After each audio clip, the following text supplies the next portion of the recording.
I read an Inconvenient Truth, and I was hooked. I took all the models as being facts and never questioned a thing. And one of the most interesting things I've learned in my short inquiry, I've done about 8 shows on the subject in different facets, is that the concept of time is so important to properly discerning anything related to climate and weather that if you do not look at the time context properly as you go in to evaluate and to discern, you will definitely ingest great distortion related to climate. Yeah. I've seen some interesting slides where it's a positive trend or a negative trend, just depending on the time frame that's selected. And some of the controversy around the Michael Mann's hockey stick graph that they really wanted to put a perspective out there, and they sort of torqued the data to get it. And the notion that science has become a bit unreliable now because people are only presenting the part of it that supports their views or the action that they want people to take. I think that's really going to cost not just climate science and polar bear science, but that's actually going to cost science as a practice big time. Because if it's not reliable and it's not credible and it's not consistent, it doesn't sort of, what people say doesn't lasts longer than the next website or the next interview or something like that. People are going to start to doubt the value of science and go back to other ways of knowing, and that would be a pity, I think, because science works pretty well when it's done properly. Where do you see the funding for true science coming from, since the science has undergone a politicalization process where there are right and left sides, so to speak, or popular positions and unpopular positions? Not that there weren't in the past, but where do you see science going now, given what's happened? Well, if I could just wave my wand and make it happen, I would try to uncouple the funding of work with the notion that people should be working on something that's socially relevant.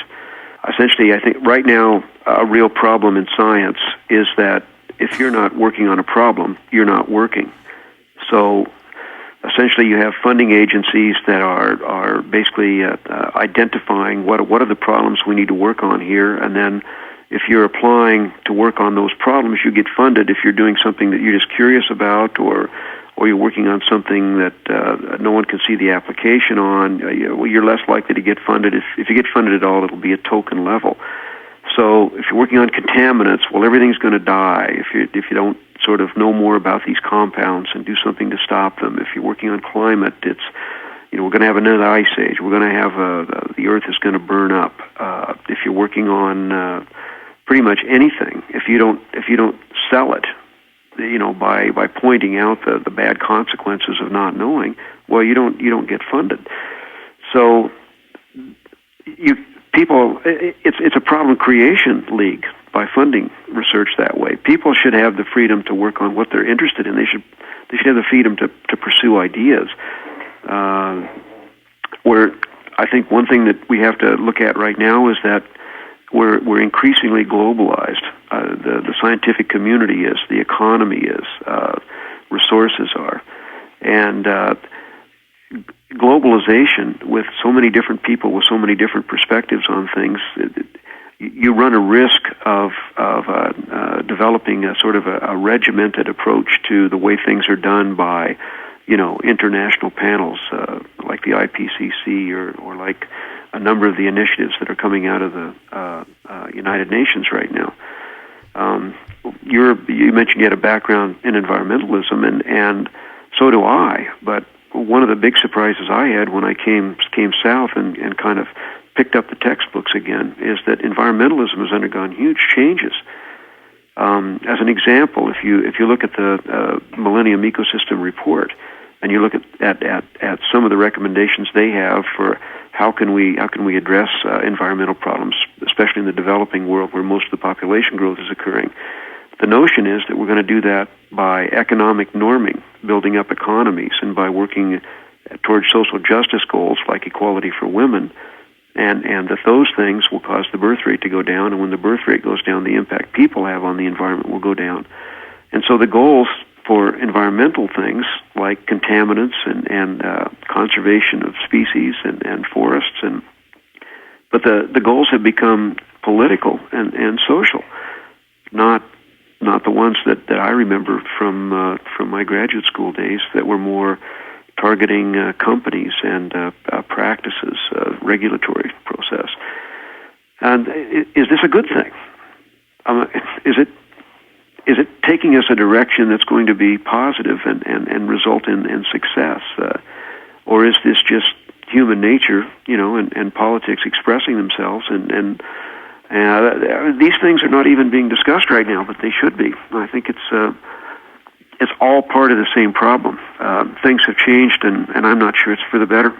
I'm not sure it's for the better either. Is there anything that you would like to share that you would like to leave the public with regarding your 31 years with polar bears? Sure.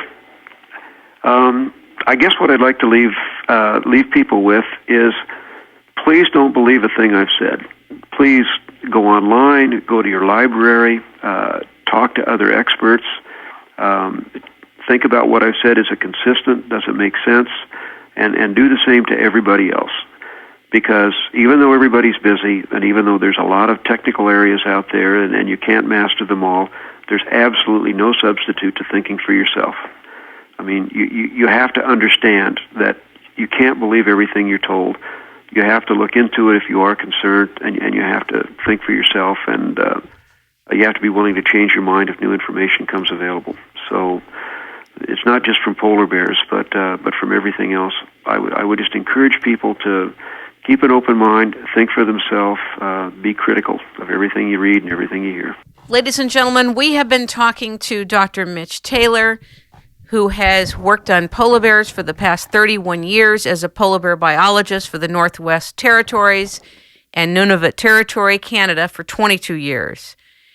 If you have any questions or would like to leave any comments after this interview is posted, please feel free to do so. Dr. Taylor, we will welcome you back with other polar bear experts in the future, and we look forward to taking comments from listeners and readers. And we thank you today for opening up 2010, focusing on the second most favorite animal in the world, polar bears. It's rainmaking time.